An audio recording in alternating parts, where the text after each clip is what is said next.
Hi hello welcome to my channel. അപ്പോൾ നമ്മൾ കഴിഞ്ഞ ക്ലാസ്സിൽ യു പി എസ് സിയുടെ റിപ്പീറ്റഡ് ആയിട്ടുള്ള ക്വസ്റ്റ്യൻസ് ഏതൊക്കെയാണ് നോക്കിയിരുന്നത്. അപ്പോൾ ആ ക്വസ്റ്റ്യൻസ് തന്നെ ഞാനിപ്പോൾ യു പി എസ് സിയുടെ ഡിഫറെൻ്റ് ആയിട്ടുള്ള എക്സാംസിൻ്റെ, അതായത് ജിയോ സയൻറ്റിസ്റ്റ്, CDS അങ്ങനെ തുടങ്ങിയ ഈ വർഷം നടന്ന ക്വസ്റ്റ്യൻ പേപ്പേഴ്സൊക്കെ ഒന്ന് റിവിഷൻ ചെയ്യാനായിട്ട് നോക്കി കഴിഞ്ഞപ്പോൾ ഈ പറഞ്ഞ റിപ്പീറ്റഡ് എന്ന് ഞാൻ പറഞ്ഞ അതേ ടോപ്പിക്സ് തന്നെയാണ് ഇവരുടെ യു പി എസ് സിയുടെ ഡിഫറെൻ്റ് ആയിട്ടുള്ള എക്സാമുകളിലും റിപ്പീറ്റഡ് ആയിട്ട് വരുന്നത് ഞാൻ കണ്ടു. അപ്പോൾ അങ്ങനെയാണെങ്കിൽ അപ്പോൾ നമുക്ക് ആ പേപ്പേഴ്സ് കൂടി നമുക്ക് പഠിക്കുകയാണെങ്കിൽ അത് കുറച്ചുകൂടി നമ്മുടെ എക്സാമിന് ഹെൽപ്ഫുൾ ആണെന്ന് എനിക്ക് തോന്നുന്നു. അപ്പോൾ നമുക്ക് ഇന്നിപ്പോൾ കുറച്ച് ദിവസങ്ങളാണല്ലോ ഉള്ളത്. അപ്പോൾ നമുക്ക് യു പി എസ് സിയുടെ ക്വസ്റ്റ്യൻ പേപ്പേഴ്സ് വഴി നമുക്ക് കുറച്ച് റിവിഷൻ ചെയ്യാം, അങ്ങനൊരു പ്ലാനിലാണ്. അപ്പോൾ നമ്മൾ ഇന്ന് നോക്കാൻ പോകുന്നത് കമ്പൈൻഡ് ജിയോ സയൻറ്റിസ്റ്റിൻ്റെ എക്സാം, അതായത് 2024 നടന്നിട്ടുള്ള കമ്പൈൻഡ് ജിയോ സയൻറ്റിസ്റ്റ് എക്സാം, അതിൻ്റെ ക്വസ്റ്റ്യൻ പേപ്പേഴ്സാണ്. അതിൻ്റെ ജനറൽ നോളേജ്, ജനറൽ സ്റ്റഡീസ് ക്വസ്റ്റ്യൻസിൽ കുറച്ച് ക്വസ്റ്റ്യൻസുകൾ സെലക്ട് ചെയ്ത് വെച്ച് നോക്കിയപ്പോൾ ആ ക്വസ്റ്റ്യൻസ് നമ്മുടെ യു പി എസ് സിയുടെ തീംസുമായിട്ട് മാച്ച് ചെയ്തു പോകുന്നതാണ്. യു പി എസ് സിയുടെ പാറ്റേൺ അല്ല, പക്ഷേ യു പി എസ് സിയുടെ തീംസ്, അതുപോലെ തന്നെ കറണ്ട് അഫെയർസിൽ ന്യൂസിൽ വന്നിട്ടുള്ളത്, ഈ ഒരു വർഷത്തിൽ വന്നിട്ടുള്ള ടോപ്പിക്കുകളൊക്കെയാണ്. അപ്പം നമ്മൾ വലിയ വാസ്റ്റായിട്ടുള്ള ബുക്ക്ലെറ്റുകളൊക്കെ ഈ സമയത്ത് വായിക്കുന്നതിലും നല്ലത് യു പി എസ് സിയുടെ തന്നെ ക്വസ്റ്റ്യൻ പേപ്പേഴ്സ് ചെയ്ത് പഠിക്കുന്നതാണ് നല്ലത്. കാരണം നമ്മുടെ ടോപ്പേഴ്സിൻ്റെ ഒക്കെ ഇൻ്റർവ്യൂസിൽ അവരെപ്പോഴും പറയുന്നത് കേൾക്കാറുണ്ട്. അതായത് അവർ യു പി എസ് സിയുടെ എക്സാമിൻ്റെ സമയത്ത് യു പി എസ് സിയുടെ പഴയ ക്വസ്റ്റ്യൻ പേപ്പേഴ്സ്, സിവിൽ സർവീസിൻ്റെ മാത്രമല്ല അല്ലാതെയുള്ള എക്സാമുകളുടെയും ക്വസ്റ്റ്യൻ പേപ്പേഴ്സ് അവർ റിവൈസ് ചെയ്തു എന്ന് ടോപ്പ് സ്റ്റോക്കുകളിലൊക്കെ പറഞ്ഞു വിട്ടിട്ടുണ്ട്. അപ്പോൾ അതിൻ്റെ ഭാഗമായിട്ടാണ് ഞാനിങ്ങനെ ക്വസ്റ്റ്യൻ പേപ്പേഴ്സൊക്കെ നോക്കാനായിട്ട് തുടങ്ങിയത്. അപ്പോൾ അങ്ങനെ നോക്കിക്കഴിഞ്ഞപ്പോഴാണ് എനിക്ക് മനസ്സിലായത് അതായത് രണ്ടും തമ്മിൽ നല്ല രീതിയിലുള്ള റിലേഷൻസ് ഉണ്ട്. ഇൻ കേസ് ഈ അതേ വന്നില്ലെങ്കിൽ പോലും ഇതിൻ്റെ അടുത്ത് കിടക്കുന്ന ടോപ്പിക്കുകൾ, നമുക്ക് ഗസ് ചെയ്യാൻ പറ്റുന്ന ടോപ്പിക്കുകളൊക്കെ തന്നെ സിവിൽ സർവീസ് എക്സാമുകളിൽ വരുന്നുണ്ട്. അപ്പോൾ നേരത്തെ പറഞ്ഞ റിപ്പീറ്റഡ് ടോപ്പിക്സുകൾ കാണാത്ത ഒരാളാണെന്നുണ്ടെങ്കിൽ ആ ഒരു വീഡിയോ പോയി കണ്ടിട്ട് ഇത് കാണുമ്പോൾ നമുക്ക് ശരിക്കും അത് തമ്മിലുള്ള റിലേഷൻസ് കാണാനായിട്ട് സാധിക്കും. അപ്പം നമുക്ക് ക്വസ്റ്റ്യൻസിലേക്ക് അടക്കാം. ഫസ്റ്റ് തന്നെ അതിനകത്തുള്ളൊരു ക്വസ്റ്റ്യൻ എന്ന് പറയുന്നത് 7th ക്വസ്റ്റ്യൻ ആണ്. Which of the following statements regarding mount Kilimanjaro in Africa are correct? നമുക്ക് നോക്കുമ്പോൾ ചെറിയൊരു ക്വസ്റ്റ്യൻ ആയിട്ട് തോന്നുമെങ്കിലും ഇത് കറണ്ട് അഫെയർസിൽ കണ്ടിട്ടുള്ളൊരു ക്വസ്റ്റ്യൻ ആണ്. കാരണം മൗണ്ട് കിളിമഞ്ചാരോയിൽ വോൾക്കാനിക് മൗണ്ടെയിൻ ആണല്ലോ. അത് തന്നെ അവിടെ കറൻ്റ്ലി ന്യൂസിൽ വന്നിട്ടുള്ളൊരു ടോപ്പിക്കാണ് മൗണ്ട് കിളിമഞ്ചാരോ എന്ന് പറയുന്നത്. അതിന് 2 ഓപ്ഷൻസ് ആണ് ഇവർ കൊടുത്തിരിക്കുന്നത്. First, it is situated on the equator എന്നുള്ളത്. ഇക്വേറ്ററിലല്ല, ഇക്വേറ്ററിൻ്റെ അടുത്താണെങ്കിൽ പോലും അത് ഇക്വേറ്ററിലല്ല. ഒരു 200 മൈൽസ് ഡിഫറൻസ് ഉണ്ട് ഇക്വേറ്ററായിട്ട്. അതുകൊണ്ട് മൗണ്ട് കിളിമഞ്ചാരോ ഇക്വേറ്ററിലല്ല സ്ഥിതി ചെയ്യുന്നത്. And it is the highest free standing mountain in the world. അത് ശരിയാണ്, അതായത് 2 ഓൺലി ആണ്. ഇപ്പം നമ്മുടെ യു പി എസ് സിയുടെ പ്രകാരമുള്ള ഓപ്ഷൻസ് ആണെങ്കിൽ ഇപ്പം നമുക്കറിയാം ഓൺലി 1 അങ്ങനത്തെയുള്ള ഓപ്ഷൻസുകൾ എന്തെങ്കിലുമൊക്കെ ആയിരിക്കും.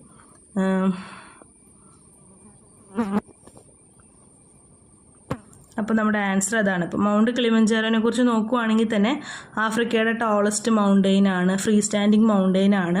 മെയിൻ വോൾക്കാനിക് പീക്സ് എന്ന് പറയുന്നത് കിബോ, മവേങ്കി, അതുപോലെ തന്നെ ഷിറ എന്ന് പറയുന്ന 3 മൗണ്ടെയിൻ വോൾക്കാനിക് പീക്സുകളാണ് അതിനകത്ത് വരുന്നത്. 5 മേജർ വെജിറ്റേഷൻ സോൺസുകൾ വരുന്നുണ്ട്. അതുപോലെ തന്നെ കിളിമഞ്ചാരോ നാഷണൽ പാർക്ക് എന്ന് പറയുന്നത് UN-ൻ്റെ വേൾഡ് ഹെറിറ്റേജ് സൈറ്റിൽ വന്നിട്ടുള്ളതാണ് വോൾക്കാനോ. അപ്പോൾ ഇതിനകത്ത് പറഞ്ഞ ഫ്രീ സ്റ്റാൻഡിങ് മൗണ്ടെയിൻ എന്ന് പറയുന്ന അതേ തന്നെയാണ് അവിടെ 2ാമത്തെ ഓപ്ഷനിലും കൊടുത്തിരിക്കുന്നത്. അപ്പോൾ കറണ്ട് അഫെയർസിൽ വന്നിട്ടുള്ള ഒരു ഇത് തന്നെയാണ് മൗണ്ട് കിളിമഞ്ചാരോ എന്ന് പറയുന്നത് ആഫ്രിക്കയിലുള്ളത്. അപ്പോൾ ആ ഒരു ക്വസ്റ്റ്യൻ നോക്കാനായിട്ട് നമുക്ക് പറ്റും. ദെൻ 2ാമത്തെ കറണ്ട് അഫെയർസ് ക്വസ്റ്റ്യൻ ആണ് ഇതിനകത്ത് വന്നിട്ടുള്ള 8ാമത്തെ ക്വസ്റ്റ്യൻ. അതായത് Aral sea in central Asia is situated along which of the following 2 countries? Aral sea എന്ന് പറയുന്നത് വേൾഡിലെ തന്നെ 4th ലാർജസ്റ്റ് ലേക്കാണ് അറൽ സീ എന്ന് പറയുന്നത്. ഇത് ലാർജസ്റ്റ് ആയിരുന്നു, പക്ഷേ ഇപ്പം എന്താണ് കറണ്ട് അഫെയർസിൽ വരാൻ കാരണം എന്ന് പറഞ്ഞു കഴിഞ്ഞാൽ അത് ഭയങ്കരമായിട്ട് ഡ്രൈ ചെയ്തുകൊണ്ടിരിക്കുകയാണ്. അത് ഡ്രൈ ചെയ്ത് അതിൻ്റെ ആ ഒരു വലുപ്പം കുറഞ്ഞു വരികയാണ്. അപ്പോൾ അങ്ങനെ ഒരു സിറ്റുവേഷനിൽ ഇത് കറണ്ട് അഫെയർസിൽ കറൻ്റ്ലി റെലവൻ്റ് ആയിട്ടുള്ളൊരു ക്വസ്റ്റ്യൻ ആണ്. ഇത് സ്ഥിതി ചെയ്യുന്നത് എന്ന് പറയുന്നത് കസാക്കിസ്ഥാൻ അതുപോലെ തന്നെ ഉസ്ബെക്കിസ്ഥാൻ്റെ ഇടയിലായിട്ടാണ് ഇത് സ്ഥിതി ചെയ്യുന്നത്. നമ്മുടെ അറൽ സീ കാണപ്പെടുന്നത് കസാക്കിസ്ഥാൻ അതുപോലെ തന്നെ ഉസ്ബെക്കിസ്ഥാൻ്റെ ഈ ഒരു ഇതിൽ നോക്കിയാൽ തന്നെ നമുക്ക് അറിയാം. അതായത് അറൽ സീ എന്ന് പറയുന്ന ഈ ഒരു ഏരിയ വരുന്നത് കസാക്കിസ്ഥാൻ അതുപോലെ തന്നെ ഉസ്ബെക്കിസ്ഥാൻ ഇതിൻ്റെയും നടുക്ക് ഈ ഒരു ഭാഗമാണ് നമ്മുടെ അറൽ സീ എന്ന് പറയുന്നത്. അപ്പോൾ അറൽ സീ കറണ്ട് അഫയേഴ്സിൽ വന്നിട്ടുള്ളൊരു ക്വസ്റ്റ്യനാണ്, അതുകൊണ്ടാണ് ചോദിച്ചിരിക്കുന്നത്. Then next question, Galapagos islands in Pacific ocean. നോക്കുമ്പോൾ എന്താ ജോഗ്രഫിയുടെ നമ്മുടെ ശരിക്കും ബേസിക് ക്വസ്റ്റ്യൻസ് ആയിട്ട് തോന്നും. കാരണം ഗാലപ്പഗോസ് ഐലൻഡ്സ് ഒക്കെ നമ്മൾ എവല്യൂഷനായിട്ട് റിലേറ്റഡ് ആയിട്ട് സ്കൂളുകളിൽ പഠിച്ചിട്ടുള്ള ടോപ്പിക്കാണ്. ബട്ട് കറണ്ട് അഫയേഴ്സിൽ വരാൻ കാരണമെന്ന് പറഞ്ഞാൽ ഗാലപ്പഗോസ് ഐലൻഡ്സ് പസഫിക് ഓഷ്യൻസിൽ നമ്മൾ 2 കോറൽ റീഫ്സുകളെ ഈ അടുത്ത് കണ്ടെത്തിയിട്ടുണ്ട്. കോറൽ റീഫ്സ് കാണാനായിട്ട് നമുക്ക് സാധിച്ചിട്ടുണ്ട്. അതുകൊണ്ട് തന്നെ അത് കറണ്ട് അഫയേഴ്സിൽ വന്നിട്ടുണ്ട്. അപ്പോൾ അത് നമുക്ക് നോക്കാം. അതിൻ്റെ ഓപ്ഷൻസ് വന്നിരുന്നത് എന്താണ്? There are form due to volcanic activity അതുപോലെ തന്നെ they are part of American nation Peru എന്നുള്ളതാണ്. അതിനകത്ത് ഗാലപ്പഗോസ് ഐലൻഡ്സ് വോൾക്കാനിക് ആക്ടിവിറ്റിയാണ്, but not American nation of Peru അല്ല. ഇത് Ecuador part of archipelago in എക്വഡോറിലാണ് നമ്മുടെ ഈ പറയുന്ന ഗാലപ്പഗോസ് ഐലൻഡ്സ് സ്ഥിതി ചെയ്യുന്നത്, പസഫിക് ഓഷ്യനിലാണ്. അപ്പോൾ ഗാലപ്പഗോസ് ഐലൻഡ്സിനെ കുറിച്ച് നമുക്ക് 3 പോയിന്റ്സ് ഇതുവഴി പഠിക്കാൻ പറ്റില്ല. ഗാലപ്പഗോസ് ഐലൻഡ്സ് പസഫിക് ഓഷ്യൻസിലാണ്, വോൾക്കാനിക് ആക്ടിവിറ്റി മൂലമാണ്, it's in archipelago of Ecuador. അങ്ങനെ ഇപ്പോൾ 3 പോയിന്റ്സ് എങ്കിലും അറിയാലോ നമുക്കതിനെക്കുറിച്ച്. ദെൻ പിന്നെ വരുന്നത് ലൊക്കേറ്റഡ് ഇൻ ഈസ്റ്റേൺ പസഫിക് ഓഷ്യനിലാണത് വരുന്നത്. Distributed on each sides of equator in the Pacific ocean. അതുപോലെ തന്നെ ബിലോങ് ടു റിപ്പബ്ലിക് ഓഫ് ഇക്വഡോറിനാണ് ഇത് ബിലോങ് ചെയ്യുന്നത്. പിന്നെ അതുപോലെ തന്നെ ഇമ്പോർട്ടൻ്റ് ആയിട്ടുള്ള സ്പീഷീസ് എന്ന് പറയുന്നത് endemic species like giant tortoise, finches, fireless Commons, Galapagos lava lizards, marine ignis ഒക്കെ ഇവിടുത്തെ മെയിൻ സ്പീഷീസ് ആണ്. നമ്മുടെ ചാൾസ് ഡാർവിൻ്റെ പരിണാമവുമായിട്ട് ബന്ധപ്പെട്ടൊക്കെ നമ്മൾ ഗാലപ്പഗോസ് ഐലൻഡ്സിനെ കുറിച്ച് നമ്മൾ സ്കൂളുകളിലൊക്കെ പഠിക്കുന്ന ഒരു ടോപ്പിക്കാണ്. ദെൻ ഹിസ്റ്ററി എന്നുള്ളൊരു ഡയറക്റ്റ് ക്വസ്റ്റ്യൻ ആണ് ഇവിടെ വന്നിരിക്കുന്നത്. അതായത് ancient city of Takshashila is situated in which among the following provinces in Pakistan. നമുക്കറിയാം അത് പഞ്ചാബിലാണ്. ആ ഒരു നമുക്കറിയാവുന്ന ഒരു ഏരിയ ആണത്. Then the prime meridian. Next question എന്ന് പറയുന്നത് പ്രൈം മെറിഡിയനെ കുറിച്ചാണ്. പ്രൈം മെറിഡിയൻ നമുക്ക് ന്യൂസിൽ വന്നിട്ടുള്ളൊരു ഏരിയ ആണ്. കാരണം നമ്മുടെ ഇന്ത്യയിലൊരു മിനിസ്റ്റർ പ്രൈം മെറിഡിയൻ ഇന്ത്യയിലേക്ക് മാറ്റണം അങ്ങനത്തെ ഉള്ള രീതിയിലുള്ള സംസാരങ്ങളൊക്കെ വന്നിട്ടുണ്ടായിരുന്നു. അതുപോലെ തന്നെ നമ്മൾ വേദിക് ക്ലോക്ക് എന്ന് പറയുന്നൊരു ക്ലോക്കൊക്കെ സ്ഥാപിച്ചിട്ടുണ്ട്. അപ്പോൾ അങ്ങനെ വെച്ച് പിന്നെ എല്ലാ എക്സാമുകളിലും ഇക്വറ്ററിനെ കുറിച്ചുള്ള ക്വസ്റ്റ്യൻസ് ആണല്ലോ വരുന്നത്. അപ്പോൾ ഈ പ്രാവശ്യം വേണമെങ്കിൽ പ്രൈം മെറിഡിയനെ കുറിച്ച് ചോദിക്കാം. ഇത് നമ്മുടെ ജിയോ സയൻറ്റിസ്റ്റ് എക്സാമിന് ചോദിച്ചിട്ടുള്ളതാണ്. പ്രൈം മെറിഡിയൻ പാസ് ചെയ്യുന്നതിനകത്ത് ഏത് കൺട്രീസിലൊക്കെയാണെന്നാണ് ചോദിച്ചിരിക്കുന്നത്. അപ്പോൾ പ്രൈം മെറിഡിയൻ പാസ് ചെയ്യുന്ന കൺട്രീസാണ് ഈ കാണുന്നത്. ഏതൊക്കെയാണ്? UK, Spain, France, Algeria, Burkina Faso, Togo, Mali, അതുപോലെ തന്നെ ഗാന എന്നിങ്ങനെ 8 കൺട്രി കൂടിയാണ് പ്രൈം മെറിഡിയൻ പാസ് ചെയ്ത് പോകുന്നത്. അപ്പോൾ നമുക്ക് നമ്മുടെ ഓപ്ഷനിൽ ഏതൊക്കെയുള്ളത്? ഇംഗ്ലണ്ട് ആൻഡ് ഫ്രാൻസ് നമ്മുടെ ഓപ്ഷനിൽ നമുക്കുണ്ട്. UK, England. അപ്പോൾ നമ്മുടെ ആൻസർ വരുന്നത് 1 and 2 ആണ്. പോർച്ചുഗലും സ്കോട്ട്ലൻഡും പ്രൈം മെറിഡിയൻ പാസ് ചെയ്യുന്നില്ല. ദെൻ നെക്സ്റ്റ് ക്വസ്റ്റ്യൻസ് ഇത് UPSCയുടെ പണ്ടത്തെ മോഡൽ ക്വസ്റ്റ്യൻസ് ആണ്. അതായത് കറക്റ്റ് ദ ഫോളോയിങ് കൊടുത്തിട്ട് കോഡൊക്കെ കൊടുത്തിട്ടുള്ളത്. ഇപ്പൊക്കെ ആണെങ്കിൽ UPSC ഇതിന് പകരമായിട്ട് ഉപയോഗിക്കുന്നതെന്ന് പറഞ്ഞു കഴിഞ്ഞാൽ ഇതിനകത്ത് ഏതൊക്കെയാണ് ശരിയായിട്ടുള്ളത് അങ്ങനെയുള്ള ക്വസ്റ്റ്യൻസ് ആണ് ഇപ്പോഴത്തെ. പക്ഷേ ഇതിനെ നമുക്ക് സ്കിപ്പ് ചെയ്യാനായിട്ട് പറ്റില്ല. കാരണം ഇതിൻ്റെ ഈ ഓപ്ഷൻസ് റിപ്പീറ്റ് ചെയ്യുമോ ഇല്ലയെന്ന് നമുക്ക് പറയാനായിട്ട് പറ്റില്ലല്ലോ. അപ്പം നമുക്ക് ഈ ബുക്സും ഇതിൻ്റെ ഈ പറയുന്ന ഓപ്ഷൻസുകളൊക്കെ നമുക്കും പഠിക്കാം. അപ്പോൾ ഫസ്റ്റ് ഇതിനകത്ത് വന്നിരിക്കുന്നത് എന്താ? 1857 എന്ന് പറയുന്ന ബുക്ക്. അതിൻ്റെ ഓതർ അത് SN സെൻ തന്നെയാണ്. Then civil rebellion in Indian mutinies അത് SB ചൗധരിയുടെ ബുക്കാണ്. The sepoy mutiny and revolt of 1857 by RC Majumdar. Then Awadh in revolt എന്ന് പറയുന്നത് രുദ്രക്ഷു മുഖർജിയുടെ പുസ്തകമാണ്.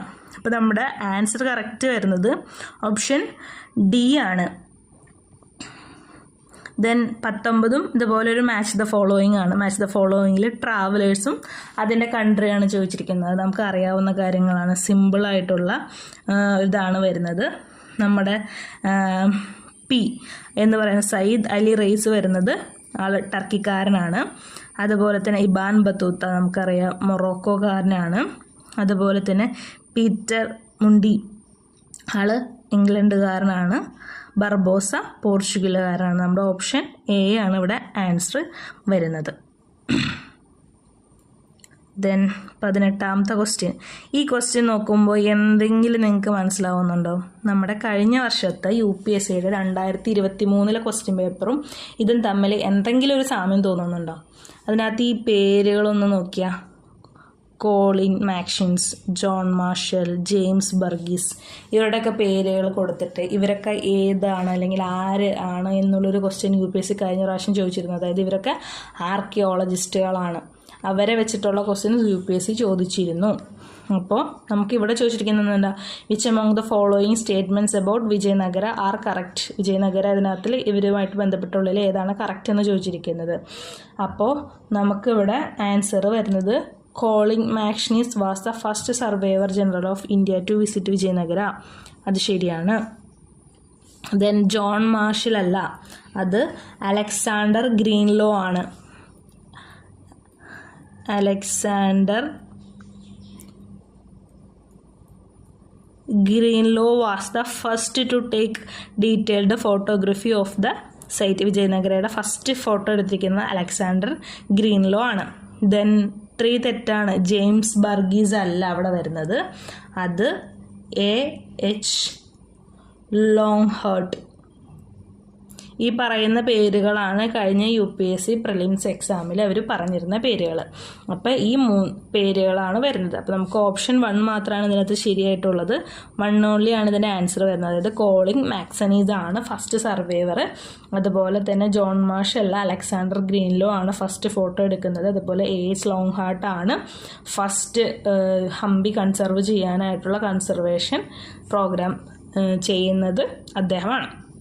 അപ്പോൾ ഇതാണ് നമ്മുടെ ഇതിൻ്റെ ആൻസർ. ദെൻ നെക്സ്റ്റ് ക്വസ്റ്റ്യൻ എന്ന് പറഞ്ഞു കഴിഞ്ഞാൽ ക്ലോറോ ഫ്ലൂറോ കാർബൺസ് റിലേറ്റഡ്. നമുക്ക് ഡയറക്റ്റ് ക്വസ്റ്റ്യൻ ആണ്. എല്ലാവർക്കും ഇതിന് ആൻസർ അറിയാമെന്ന് വിചാരിക്കുന്നു. Chlorofluorocarbons remain inert in the troposphere but slowly diffuses into the stratosphere. അത് ശരിയാണ്. 2 CFC in the upper atmosphere are subjected to UV radiations generating free radical chlorine that immediately react to O3 to form radical called chlorine monoxide. ശരിയാണ്. Then CLO can initiate a series of chemical reactions leading to the destruction of the ozone. എല്ലാം ശരിയാണ്. അതായത് correct ആണ് ചോദിച്ചിരിക്കുന്നത്. അതുകൊണ്ട് തന്നെ 3 all 3 are correct. Then different biomes നോക്കുക. ഞാൻ കഴിഞ്ഞ ഇതിനകത്ത് പറഞ്ഞിരുന്നു, ഇമ്പോർട്ടൻ്റ് ടോപ്പിക്കിൽ പറഞ്ഞിരുന്നു ബയോംസ് ചോദിക്കും. അതായത് നമ്മുടെ ഫോറസ്റ്റ് ബയോം അതുപോലെ തന്നെ ഗ്രാസ് ലാൻഡും ഇമ്പോർട്ടൻ്റ് ആണ് എന്ന് പറഞ്ഞിരുന്നു. അപ്പോൾ ആ റിലേറ്റഡ് ക്വസ്റ്റ്യൻസ് തന്നെയാണ് നമുക്കിവിടെ വന്നിരിക്കുന്നത്. ഇതിനകത്ത് ഏതൊക്കെയാണ് കറക്റ്റ് എന്നുള്ള ക്വസ്റ്റ്യനാണ് ചോദിച്ചിരിക്കുന്നത്. Tropical savanna biome is a tropical grassland with scattered drought resistant trees. ശരിയാണ്. Temperate residential forest biome is a high altitude in Himalayas. അതും ശരിയാണ്. Then temperate coniferous biome is found in very dry environment where temperature ranges from very cold to very hot. അത് തെറ്റാണ്. Then 4, tundra biome is found in polar regions and characterized by absence of tree, dwarf plants and wet, spongy and rough upper ground surface. ഇതും ശരിയാണ്. നമ്മുടെ answer വരുന്നത് 1, 2 and 4. Then next question വരുന്നത് 29th question ആണ്. അതിനകത്ത് അത് related to constitution of India. ഞാൻ പറഞ്ഞു പാർലമെൻറ്റ് റിലേറ്റഡ് ഇമ്പോർട്ടൻ്റ് ആണ് എന്ന്. അപ്പോൾ പാർലമെൻറ്റ് റിലേറ്റഡ് ക്വസ്റ്റ്യൻ ആണ് വരുന്നത്. ക്വസ്റ്റ്യൻ വന്നിരിക്കുന്നത് correct regarding Constitution of India. Parliament of India has the power to make provisions with respect to delimitation of constituencies. ശരിയാണ്. The validity of a law made by Parliament of India with respect to delimitation of constituencies shall not be called in question in a court. അതും ശരിയാണ്. Answer വരുന്നത് both 1 and 2. Then again ഞാൻ പറഞ്ഞിരുന്നു ഈ questions നോക്ക്. Constitutional bodies important ആണ്. Constitution അതുപോലെ തന്നെ സ്റ്റാറ്റ്യൂട്ടറി ബോഡീസ് ഇമ്പോർട്ടൻ്റ് ആണ്. ആ ക്വസ്റ്റ്യനാണ്, ആ റിലേറ്റഡ് ക്വസ്റ്റ്യനാണ് ഇവിടെ ചോദിച്ചിരിക്കുന്നത്. അപ്പോൾ ഇതിനകത്ത് നോട്ട് കറക്റ്റാണ് ചോദിച്ചിരിക്കുന്നത്. നോട്ട് കറക്റ്റാണ് വന്നിരിക്കുന്ന ക്വസ്റ്റ്യൻ നോക്കണം. A special provision was made in the constitution of India by 89th Amendment Act 2003 to establish National Commission for Tribal Scheduled Tribes. ഒന്ന് ശരിയാണ്. Then 2 national commission for backward class, അത് constitutional ബോഡിയാണ്. But national commission for minorities എന്ന് പറയുന്നത് ഒരു constitutional body അല്ല. അതുകൊണ്ട് തന്നെ ഇത് തെറ്റാണ്. Then national commission for woman is not a constitutional body, അതും ശരിയാണ്. നമുക്കിവിടെ ചോദിച്ചിരിക്കുന്നത് നോട്ട് കറക്റ്റാണ്. അപ്പോൾ നമ്മുടെ ആൻസർ വരുന്നത് 2 ഓൺലി ആണ്. ഇങ്ങനത്തെ ഓപ്ഷൻസ് എന്തായാലും നമ്മുടെ എക്സാമിന് ഉണ്ടാവില്ല. കാരണം UPSC കഴിഞ്ഞ എക്സാമിനൊന്നും ഇങ്ങനത്തെ ഓപ്ഷൻസ് കൊടുത്തിട്ടില്ല. ബട്ട് ഈ തീമുകളും അല്ലെങ്കിൽ ഈ പറയുന്ന ഓപ്ഷൻസുകളും വെച്ചിട്ട് ക്വസ്റ്റ്യൻസ് നമുക്ക് ചോദിക്കാനായിട്ട് ചാൻസ് ഉണ്ട്. ദെൻ നമുക്ക് നെക്സ്റ്റ് ക്വസ്റ്റ്യൻ വരുന്നത് 40ാമത്തെ ക്വസ്റ്റ്യൻ ആണ്. Which one among the following islands in south east Asia is situated between Wallace line and Weber's line that are related to biodiversity. Biodiversity ആയിട്ട് റിലേറ്റ് ചെയ്തിട്ടുള്ള ഒരു ലൈനാണ് വാലൻസ് ലൈൻ, അതുപോലെ തന്നെ വെബേഴ്സ് ലൈൻ. അത് ഏത് ഐലൻഡുമായിട്ടാണ് ഏത് ഐലൻഡിലാണ് സിറ്റുവേറ്റ് ചെയ്യുന്നതെന്നാണ് ക്വസ്റ്റ്യൻ വന്നിരിക്കുന്നത്. 40ാമത്തെ ക്വസ്റ്റ്യൻ. അതിൻ്റെ ആൻസർ വരുന്നത് സെലിബ്സ് ആണ്. സുലാവേസി സെലിബ്സ് ആണ് ഇതിൻ്റെ ആൻസർ വരുന്നത്. ദെൻ അഗെയിൻ ഈ ക്വസ്റ്റ്യനും നോക്കുക. ഞാൻ പറഞ്ഞിരുന്നു വീണ്ടും, ഫോറസ്റ്റ് അല്ലെങ്കിൽ ടോപ്പിക്കൽ ഡെസിഡ്യൂസ് ഫോറസ്റ്റ് ഒക്കെ വളരെ ഇമ്പോർട്ടൻ്റ് ആയിട്ടുള്ള ടോപ്പിക്കാണ്. അഗെയിൻ അതിൽ നിന്നുള്ള ക്വസ്റ്റ്യൻസ് 41ാമത്തെ ക്വസ്റ്റ്യൻ ചോദിച്ചിരിക്കുന്നത് അതിൽ നിന്നാണ്. എന്താണ് question? Which of the following statements regarding tropical deciduous forest in India correct? 41ാമത്തെ question. There are most widespread forest in India. ആ ഒരു സ്റ്റേറ്റ്മെൻറ്റ് ശരിയാണോ? അത് തെറ്റാണ്. Then they spread over regions which receive annual rainfall between 17 to 200 cm. അത് ശരിയാണ്. അപ്പോൾ tropical deciduous ഫോറസ്റ്റിനെ കുറിച്ച് റിവൈസ് ചെയ്യണം. ആൻസർ വരുന്നത് 2 ഓൺലി ആണ്. Then 42 ground net. ഞാൻ പറഞ്ഞു ക്രോപ്സ് ഇമ്പോർട്ടൻ്റ് ആണ്. ഓയിൽ സീഡ്സ് കഴിഞ്ഞ വർഷം നൈഗർ സീഡ്സ് അതുപോലെ തന്നെ ഇമ്പോർട്ടൻ്റ് ആയിട്ടുള്ളത് പ്രീവിയസ് ഇയറിലും ചോദിച്ചിട്ടുണ്ട്. അപ്പോൾ ഈ വർഷം വേണമെങ്കിൽ ഗ്രൗണ്ട് നട്ടിനെ കുറിച്ച് ചോദിക്കാം. ഗ്രൗണ്ട് നട്ടിനെ കുറിച്ചുള്ള ക്വസ്റ്റ്യൻ ആണ് വരുന്നത്. Groundnut is a rabi crop അല്ല, അതൊരു ഖാരിഫ് ക്രോപ്പാണ്. അതുകൊണ്ട് തന്നെ 1 തെറ്റാണ്. Gujarat is an important state for groundnut cultivation, അത് ശരിയാണ്. ആൻസർ വരുന്നത് നമ്മുടെ 2 ഓൺലിയാണ്. കുറച്ച് നോക്കാം ഗ്രൗണ്ട് നട്ടിനെ കുറിച്ച്. ഗ്രൗണ്ട് നട്ട് എന്ന് പറയുന്നത് ഗുജറാത്തിലാണ് നമ്മൾ കൂടുതൽ കാണപ്പെടുന്നത്. ഇന്ത്യ എന്ന് പറയുന്നത് ഗ്രൗണ്ട് നട്ടിൻ്റെ second large producer in the world ആണ്. ഫസ്റ്റ് ആരാണ് വരുന്നത്? ഫസ്റ്റ് ചൈനയാണ് ലാർജസ്റ്റ് പ്രൊഡ്യൂസർ. അതുപോലെ തന്നെ consumer in the world of groundnut is China. Second ആണ് നമ്മൾ വരുന്നത്. നമ്മുടെ ഡിഫറെൻറ്റ് വെറൈറ്റിയിൽ ഗ്രൗണ്ട് നട്ട് അവൈലബിൾ ആണ്. ഇന്ത്യൻ വെറൈറ്റീസൊക്കെയാണ് ബോൾഡ്, റണ്ണർ, ജാവ, സ്പാനിഷ് അല്ലെങ്കിൽ റെഡ് നട്ടാൽ എന്നൊക്കെ പറയുന്നത്. UPSCയുടെ ഒരു ട്രെൻഡ് വെച്ചിട്ട് വേണമെങ്കിൽ ഇങ്ങനെ ചോദിക്കാം, ബോൾഡ്, റണ്ണർ, ജാവ എന്നൊക്കെ പറയുന്നത് ഏത് സ്പീഷീസ് ആണ് എന്ന് ചോദിച്ച് ക്വസ്റ്റ്യൻസ് വരാനായിട്ട് സാധ്യതയുള്ളൊരു ഏരിയയാണിത്. ദെൻ മേജർ ഗ്രോവിങ് സ്റ്റേറ്റ് എന്ന് പറയുന്നത് ഗുജറാത്ത്, ആന്ധ്രാപ്രദേശ്, തമിഴ്നാട്, കർണാടക, മഹാരാഷ്ട്ര ഒക്കെയാണ്. ദെൻ നെക്സ്റ്റ് വീണ്ടും ഞാൻ പറഞ്ഞിരുന്നു മിനറൽസ് ഇമ്പോർട്ടൻ്റ് ആണ്, റിപ്പീറ്റഡ് ക്വസ്റ്റ്യൻ ആണ് മിനറൽസ് എന്ന്. അത് നോക്ക്, ഈ ക്വസ്റ്റ്യൻസും അതിൽ നിന്ന് തന്നെ വന്നിട്ടുള്ളതല്ലേ. Which 2 of the following state are the leading producers of bauxite in India as per annual report of ministry of mines 2002 and 2003. 43ാമത്തെ ക്വസ്റ്റ്യൻ നമ്മുടെ ആൻസർ വരുന്നത് ഒന്ന് ഒഡീഷ വരുന്നുണ്ട്, മറ്റൊന്ന് ഗുജറാത്താണ് ഇതിനകത്ത് ആൻസർ വരുന്നത്. അപ്പോൾ ആൻസർ വരുന്നത് 1 and 4 ആണ് ഇവിടുത്തെ ആൻസർ. ഒഡീഷ അതുപോലെ തന്നെ ഗുജറാത്താണ് ഇതിനകത്ത് വരുന്നത്. അത് നമ്മുടെ ആൻസർ വരുന്നത് 1 and 4 ഓൺലി ആണ്. Then as per India State of Forest Report 2021, which of the following state has maximum percentage of its geographical area under forest cover? നോക്കുക, 44 ആൻസർ ഏതാണ്? അണ്ടർ ഫോറസ്റ്റ് കവർ ആണ് ചോദിച്ചിരിക്കുന്നത്. Maximum percentage of geographical area. നമ്മുടെ answer വരുന്നത് D, Mizoram ആണ് answer വരുന്നത്. Then next question എന്ന് പറയുന്നത് അങ്ങനെ UPSC ചോദിക്കുന്നൊരു മോഡൽ ക്വസ്റ്റ്യൻ ആണെന്ന് നമുക്ക് പറയാൻ പറ്റില്ല. മേ ബി ചോദിക്കാം, UPSCയുടെ ഒരു ട്രെൻഡ് വെച്ചിട്ട് വേണേൽ ചോദിക്കാം, അങ്ങനത്തെ ഒരു ക്വസ്റ്റ്യൻ ആണ്. അതുകൊണ്ടാണത് ഞാൻ ഇതിനകത്ത് ഉൾപ്പെടുത്തിയിരിക്കുന്നത്. അതായത് many fruits burst with a sudden jerk because of which the seeds are scattered a few yards from the parent plant. This type of dispersal of seed is known as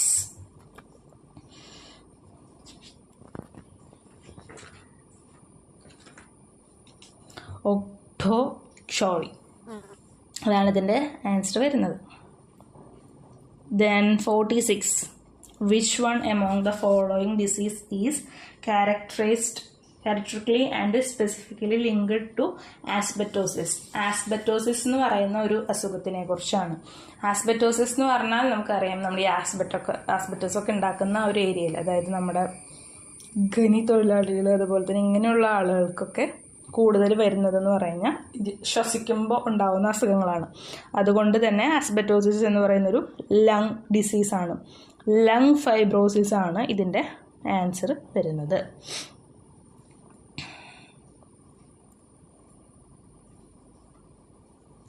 Then 47. Which one among the following disease does not have any effective vaccine? ഇതിനകത്തുള്ളതിൽ ഏതിനാണ് effective vaccine ഇല്ലാത്തത്? നമ്മുടെ current അഫയേഴ്സിൽ വന്നിട്ടുള്ള ഡിസീസുകൾ തന്നെയാണിത്. അതിനകത്ത് viral hepatitis C ഇതിനാണ് വാക്സിൻസ് ഇതുവരെ നമ്മൾ എഫക്റ്റീവ് വാക്സിനൊന്നും തന്നെ ഇല്ലാത്തത്. Then 51. ഹിസ്റ്ററി റിലേറ്റഡ് ക്വസ്റ്റ്യൻ ആണ്. Who among the following has written 3 works on the science of music called Sangitaraja, Sangita Mimamsa and Sudha Prabandha എന്ന് പറയുന്നത്? ഇതാരാണ് എഴുതിയിരിക്കുന്നത്? 51. ഇതിൻ്റെ ആൻസർ വരുന്നത് മഹാറാണ കുംഭ ഓഫ് മേവാർ ആണ്. ഇത് എഴുതിയിരിക്കുന്നത് മഹാറാണ കുംഭ ഓഫ് മേവാർ ആണ് സംഗീതരാജ്ഞ, സംഗീത മീമാംസ, സുധാ പ്രബന്ധ എന്ന് പറയുന്ന music related science of music works എഴുതിയിരിക്കുന്നത്. ഓർത്ത് വെച്ചോ, കാരണം UPSC ചോദിക്കാം. ദെൻ 48 നമുക്ക് ഇമ്പോർട്ടൻ്റ് ആയിട്ടുള്ള ക്വസ്റ്റ്യൻ അല്ല. 49 ജനറ്റിക് ഡിസോർഡേഴ്സ് ആയിട്ട് റിലേറ്റഡ് ആയിട്ടുള്ള ഒരു ക്വസ്റ്റ്യൻ ആണ്.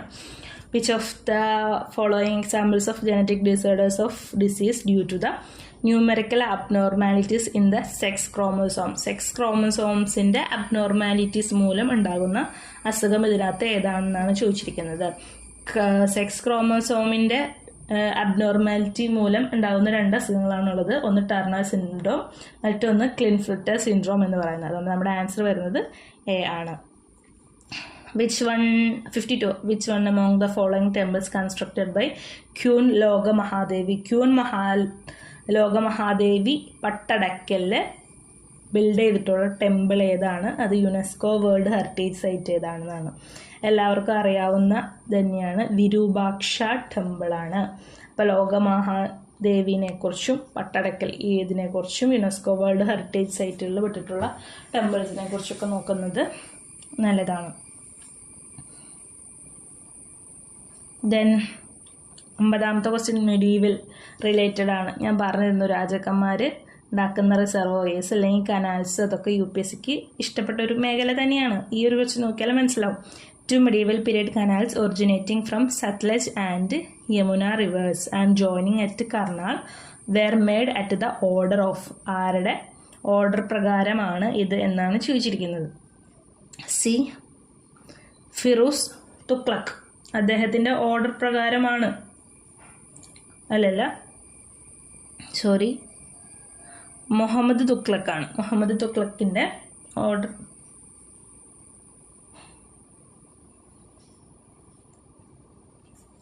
അല്ലല്ലോ, ഫിറൂസ് തുഗ്ലക്ക് തന്നെയാണ്. ഫിറൂസ് തുഗ്ലക്കിൻ്റെ ഓർഡർ പ്രകാരമാണ് അത് വരുന്നത്. ആ കനാലിൻ്റെ പേര് എന്ന് പറയുന്നത് ഷഹാബ് നഹറാണ്. ഷഹാബ് നഗർ. അതാണ് കൺസ്ട്രക്റ്റഡ് ബൈ റീസ്റ്റോറിങ് ദ രാജ്വാക് ഓഫ് ഫിറൂസ് ഷാ തുഗ്ലക്കിൻ്റെ പ്രകാരമാണത് ബിൽഡ് ചെയ്യുന്നത്. ദെൻ 53 ക്വസ്റ്റ്യൻ വന്നിരിക്കുന്നത് എന്താണ്? Nalayira Divya Prabandham is an anthology of ആൽബർട്ട് സെയിൻസ് കമ്പോസിഷൻ. ശരിയാണ്. Thevaram is the collection of Tamil Shaiva hymns. Nalayira Divya Prabandham is also described as Tamil Veda. അതും ശരിയാണ്.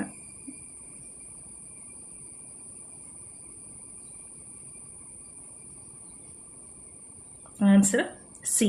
1, 2 and 3 ആണ് നമ്മളിവിടെ ആൻസർ വരുന്നത്.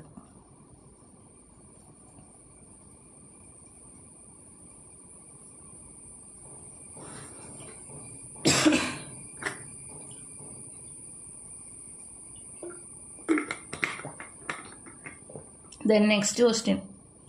Who among the following is the writer of Kirtana Ghosha? Kirtana ഘോഷയുടെ റൈറ്റർ ആരാണെന്നാണ് ക്വസ്റ്റ്യൻ വന്നിരിക്കുന്നത്. ഓപ്ഷൻ ഡി ശ്രീമദ് ശങ്കരദേവിയാണ് ആൻസർ വരുന്നത്. ദെൻ 56th ക്വസ്റ്റ്യൻ വന്നിരിക്കുന്നത്. In April 108 Prafulla Chaki and Khudiram Bose threw a bomb at a carriage in Muzaffar which they believed to be occupied by Kingsford. Which among the following correctly describe profession of Kingsford? Option B judge ആണ് ഇവിടെ വരുന്നത്.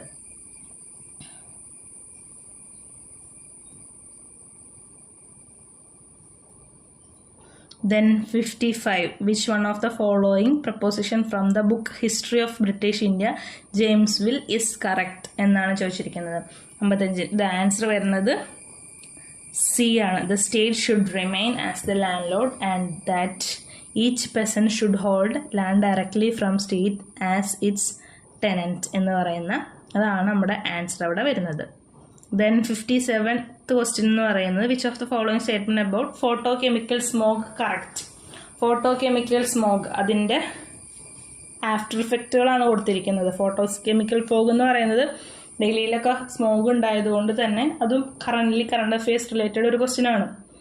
It irritates the eye. ശരിയാണ്. It lead to cracking of rubber. അതും ശരിയാണ്. It causes considerable damage to plant life. അതും ശരിയാണ്. നമ്മുടെ answer A 1, 2 and 3. Then which one of among the following trace elements is not highly toxic? Not highly toxic ഏതൊക്കെയാണെന്ന്? Arsenic, chromium, copper, mercury, arsenic ഒക്കെ തന്നെ highly toxic ആണ്. അതുമൂലം അസുഖങ്ങൾ ഉണ്ടെന്ന് നമുക്കറിയാം. ക്രോമിയോ അതെ. ഇവിടെ നോട്ട് ഹൈലി ടോക്സിക് വരുന്നത് കോപ്പർ മാത്രമാണ്. അപ്പോൾ ഇതാണ് നമ്മുടെ ഈ ഒരു ഇതിൻ്റെ ക്വസ്റ്റ്യൻസ് നമ്മൾ നോക്കുന്നത്. അപ്പോൾ ഇത്രയും ക്വസ്റ്റ്യൻസ് ഒരു ദിവസം വെച്ച് നോക്കാൻ കഴിയുമെങ്കിൽ പോലും നമുക്ക് റിവിഷൻ ചെയ്യാനായിട്ട് സാധിക്കും. അപ്പോൾ ബാക്കി നമുക്ക് നെക്സ്റ്റ് പാർട്ടിൽ നോക്കാം. Thank you.